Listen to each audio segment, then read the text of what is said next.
All right, another survive and advance situation, the Apple Cup, Dan. Yes. Washington wins 24-21 on a 42-yard field goal at the gun. I feel like I wasn't smart enough to understand the ending of this game. A walk-on kicker, I believe, as well, who got a scholarship in the locker room right after. I feel like I was not smart enough to understand what was happening down the stretch. And then when you understand a little bit more about the context and the kicker and maybe some of the uncertainty, Washington was insisting on throwing the ball late in this game. They were clearly within what would be normal field goal range for most kickers with like 20 seconds left. Within the span of the last minute, Michael Penix could have thrown 2, maybe 3 interceptions. Yes. If Wazoo could have held on to a couple more balls in this game, they probably win, whether on offense or defense or whatever. But Washington gets the bounces in that sense. Washington puts themselves in a situation to kick that 42-yarder at the gun, and they end up getting the W. They were always going to be playing in Vegas, and they were always going to be playing against Oregon by virtue of the Ducks' resounding win on Friday night. But this is a game a lot of us had circled because there was clearly some baggage here with the Washington-Wazoo matchup, given that Washington is leaving the conference and Wazoo feels a bit left for dead. There was also a really high point spread, which just did not make sense to you and I, given where Washington has been as a team over the last 8 weeks or so. They've played a lot of close games, Dan. They've gotten the job done. They've won those moments. They've got good players. Yes. But it has been way too close for comfort. They have not given that separation, and that's part of why we both like Wazoo. Wazoo came close, but Wazoo did not get the job done. No, I forget what the spread was heading in. It was 16 17 and a half. points.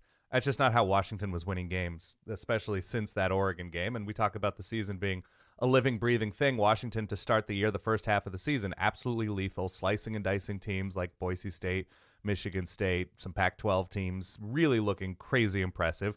And they just haven't looked the same since. Now, they're like my Bear Grylls team of the week because their survival skills are nobody drinks their own pee as quickly and thirstily as the Washington Huskies, right? They do whatever it takes to survive. Pee is sterile, by the way. You can fact check that. Is that true, Ty?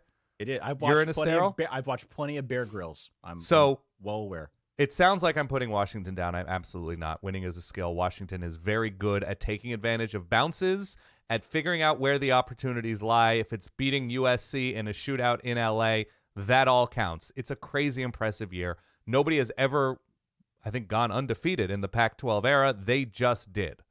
It seemed to take an emotional toll on Michael Penix near the end of the game. He made some great throws to Rome Odunze. Otherwise, he seemed off.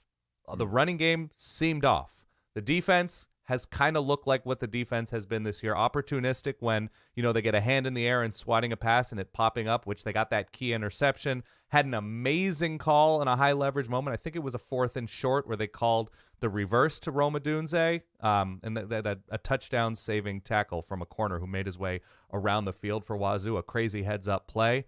But for whatever reason, Washington is not finding the 2nd, 3rd, 4th, 5th level, right? That they're not figuring out how to set things up over the course of the season where the back shoulder throws to Rome Odunze and, getting big plays or finding broken plays to, whoever it is, Jalen McMillan finally healthy, Jalen Polk. These guys are great receivers, but the offense hasn't really evolved over the course of the season, and teams have caught up, and they're very good.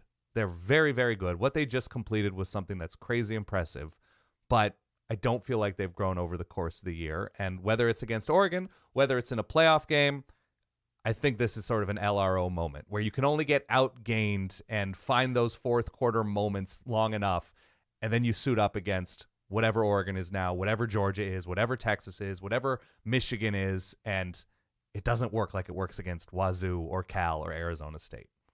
Here's the interesting factoid. Yeah. Time of recording. I'm going to do this for all of the upcoming championship games just because I think it adds context. Oregon favored by 9. Oregon favored by 9 over Washington. My hunch is that number comes down. My hunch is that number arrives somewhere around 7 or 7.5. I've been wrong all year. I wasn't wrong this week. I did pretty well with my picks, but it seems to me like people are going to see that line and think that's a lot. For two teams that can score, the over-under is about 67, 68 points. I feel like I'm going to come down on the side of Oregon. Just given the way that Oregon has played over the last however many weeks now, it seems like that game that they played against Washington way back when now, that one got away from them in the final minute. They made a decision that did not pay off. A little too much riverboat gambler for Dan Lanning. Yep. And if they punt it, it's a much different story. And Oregon maybe is here undefeated. Sure. But that being said, Washington continues to win these moments. And so that is a skill as well. Much the way we will make this analogy again, much the way it was for TCU a year ago when we all had doubts about their defense or their team or, can they keep doing this?